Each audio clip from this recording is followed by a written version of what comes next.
বাঙালির প্রাণের উৎসব পহেলা বৈশাখ, বাংলা নববর্ষ 1432কে ঘিরে আসলে এই বর্ষবরণকে ঘিরে আসলে ঈশ্বরদী উপজেলা প্রশাসনের ব্যাপক আয়োজন লক্ষ্য করা গেছে। আপনারা দেখতে পাচ্ছেন যে বিশাল এক বর্ণাঢ্য র্যালি শোভাযাত্রা দেখতে পাচ্ছেন। আমরা কথা বলবো যে এই আয়োজক যিনি আছেন উপজেলা নির্বাহী কর্মকর্তা সুবীর কুমার দাস, আপনার থেকে জানবো যে আসলে কি কি আজকের আয়োজনের মধ্যে আছে। ধন্যবাদ সবাইকে, শুভ নববর্ষ। আসলে আমি চেষ্টা করেছি ঈশ্বরদীর সকল মানুষের সহযোগিতায় একটু ভিন্ন আঙ্গিকে আমাদের এই বর্ষবরণের আনন্দ শোভাযাত্রার আমি আয়োজন করার চেষ্টা করেছি। কি কি ফুটিয়ে তুলেছেন এখানে শোভাযাত্রার মূল আকর্ষণ আমাদের হাতি, এখানে মহিষের গাড়ি রয়েছে, গরুর গাড়ি রয়েছে, আমাদের ঈশ্বরদী উপজেলা ক্ষুদ্র নৃগোষ্ঠী তাদের একটা বাহিনী রয়েছে, আমাদের কৃষক ভাইয়েরা রয়েছে, ঘোড়ার গাড়ি রয়েছে এবং সর্বসাধারণের উপস্থিতি এখানে রয়েছে। এবং আমরা চাই আমাদের বর্ষবরণ আনন্দ শোভাযাত্রাটা, আমি মনে করি যে পুরা রাজশাহী বিভাগের মধ্যে একটি অন্যতম ঈশ্বরদী, তার যে ঐতিহ্য রয়েছে, তার যে সুনাম রয়েছে, সেই ঈশ্বরদীর ঐতিহ্য এবং সুনামকে আমি চেষ্টা করেছি প্রতিনিধিত্ব করার জন্য। শুনছিলেন যে বর্ষবরণ যে শোভাযাত্রাটি সেটি ঈশ্বরদী উপজেলা চত্বর থেকে আসলে আলহাজ মোড় অর্থাৎ শহরের মেন প্রধান সড়কগুলো সেগুলো প্রদক্ষিণ করে আসলে ঈশ্বরদীর ডাকবাংলোতে এটি গিয়ে মিলিত হবে একসাথে। আমরা এখানে দেখতে পাচ্ছি যে পাবনা জেলা বিএনপির রাজনৈতিক নেতৃবৃন্দকে আমরা দেখতে পাচ্ছি। পাবনা জেলা বিএনপির আহ্বায়ক হাবিবুর রহমান হাবিব আসলে এই বর্ণাঢ্য শোভাযাত্রা আসলে তাদের কি ঐতিহ্য তুলে নিয়ে আসতেছে সেটা আপনি একটু জানাবেন। না, এটা তো বাঙালির সংস্কৃতি, আমাদের গর্বের ইতিহাস। বাঙালির ঐতিহ্য কিন্তু অত্যন্ত সমৃদ্ধশালী। আমরা আমাদের বাঙালির ঐতিহ্যকে যদি সামনে দিকে উঠে নিয়ে আসতে পারি, সারা পৃথিবী এই বাঙালি সংস্কৃতি পালন করবে।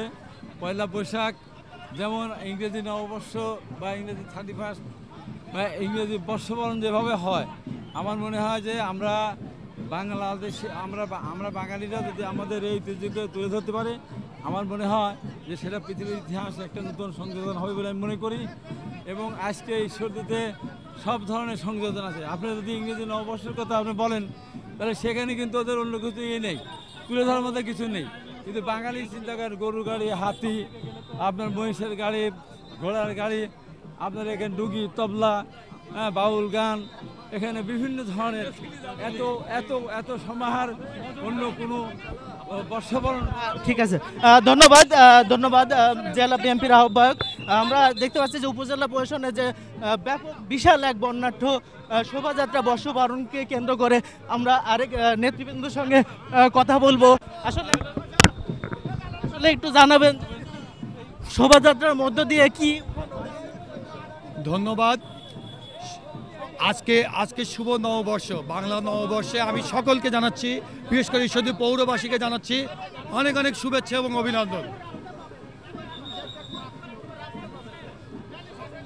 আজকে ঈশ্বরদীর গণমানুষের যে ইচ্ছা, সেই দীর্ঘ 17 বছর পর, সেই খুনি ফেসিস হাসিনার পতনের পর এই যে আনন্দ উল্লাস, আজকে যে বর্ষবরণ, এইটা আমি ঈশ্বরদীর টিওনো মহোদয় সুবীর কুমার দাসকে অত্যন্ত আমি তাকে ধন্যবাদ জানাচ্ছি এবং কৃতজ্ঞতা প্রকাশ করছি।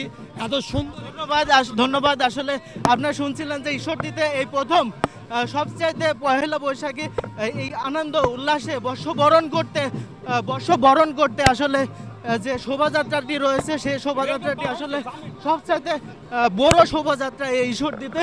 আমরা কথা বলবো আরেকজন এই শোভাযাত্রা অংশগ্রহণকারী, আসলে কি ফুটিয়ে তোলা হয়েছে। আজকে পয়লা বৈশাখ, আমরা বাঙালি জাতি এই আনন্দে মেতে উঠছি। আজকে গ্রাম বাংলার ঐতিহ্য আমরা ঈশ্বরদী উপজেলা প্রশাসনের পক্ষ থেকে আমরা এখানে এসেছি। তো হাতি, ঘোড়া, ঢাক, ঢোল সহ বাংলার ঐতিহ্য ফিরিয়ে আনার জন্য আমরা সবাই একত্রিত হয়েছি। আমরা ঈশ্বরদী উপজেলা প্রশাসনের আমন্ত্রণে ঈশ্বরদী শিল্প বণিক সমিতির পক্ষ থেকে আমরা টোটাল ক্যাবিনেট এখানে এসেছি।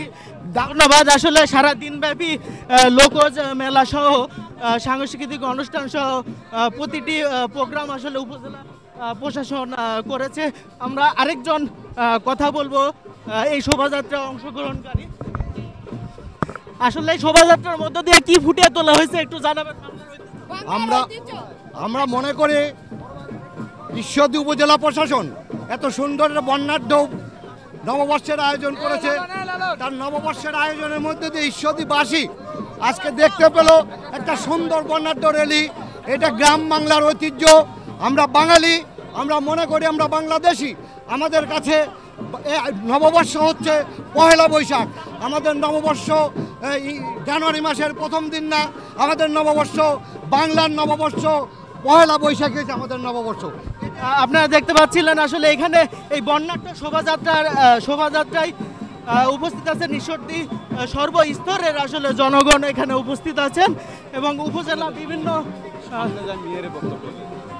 বিভিন্ন দপ্তরের কর্মকর্তা কর্মচারী সহ ছোট বড় সবাই আসলে বিভিন্ন স্কুল কলেজ থেকে আসা স্কুল কলেজ থেকে আসা তরুণ তরুণী সবাই এই বর্ণাঢ্য শোভাযাত্রায় স্বতঃস্ফূর্তভাবে উপস্থিত হয়েছে। আপনারা দেখতে পাচ্ছেন যে সামনে হাতি এবং পিছনে গরুর গাড়ি, মহিষের গাড়ি। আমরা এই শোভাযাত্রার অংশগ্রহণকারী একজন শিক্ষার্থীর সাথে কথা বলবো। আসলে বাংলার ঐতিহ্য যে আসলে ফুটিয়ে তোলা হয়েছে এই বর্ণাঢ্য শোভাযাত্রার মধ্য দিয়ে, আসলে কি কি দেখতে পাচ্ছেন, কেমন লাগছে অনুভূতিটা জানাবেন? প্রথমেই ফ্যাসিবাদ মুক্ত দেশে সবাইকে বাংলা নববর্ষের শুভেচ্ছা। আমার মনে হয় আমি এর আগে ঈশ্বরদীতে এরকম আয়োজন খুব একটা দেখি নাই পয়লা বৈশাখে। তো এর মাধ্যমে যে বাংলার ঐতিহ্য আবার মানে ফিরে আসছে, এই যে হাতি দেখা যাচ্ছে, তারপরে এই যে ড্রাম বাজাতে দেখা যাচ্ছে, সব মিলে আসলে একটা আনন্দমুখর পরিবেশ। তো বেশ মানে ভালো লাগছে যে নববর্ষের সেই অনুভূতিটা পাওয়া যাচ্ছে। দর্শক দেখতে পাচ্ছেন যে আসলে এই বর্ণাঢ্য প্রায় 2 থেকে 3,000 মানুষের যে সমাগম এখানে হয়েছে। এই শোভাযাত্রায়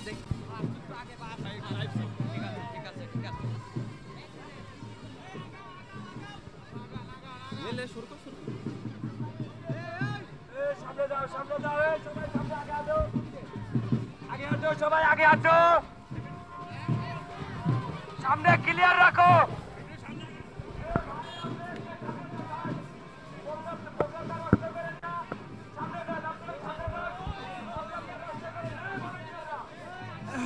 দর্শক দেখতে পাচ্ছিলেন এইদিকে যে শোভাযাত্রা, সেই শোভাযাত্রা টিকে আসলে ঘিরে যে কোনো বিশৃঙ্খলা এড়াতে আসলে ঈশ্বরদী উপজেলা প্রশাসন এবং উপজেলা প্রশাসন এবং থানা প্রশাসন আমরা দেখতে পেরেছি যে র্যাব এবং সেনাবাহিনী সহ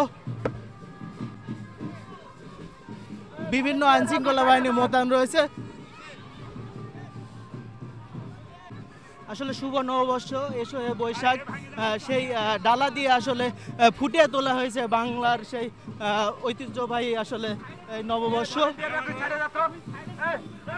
শত বছরের নববর্ষকে আসলে ফুটিয়ে তোলা হয়েছে। আমরা কথা বলবো একজন শিক্ষার্থীর সঙ্গে। এখানে এসে কেমন লাগছে? অনেক ভালো, অনেক ভালো। আমরা আরেকজনের সঙ্গে কথা বলবো। কেমন লাগছে তোমাদের? আমাদের অনেক ভালো লাগছে, অনেক মজা লাগছে এখানে এসে।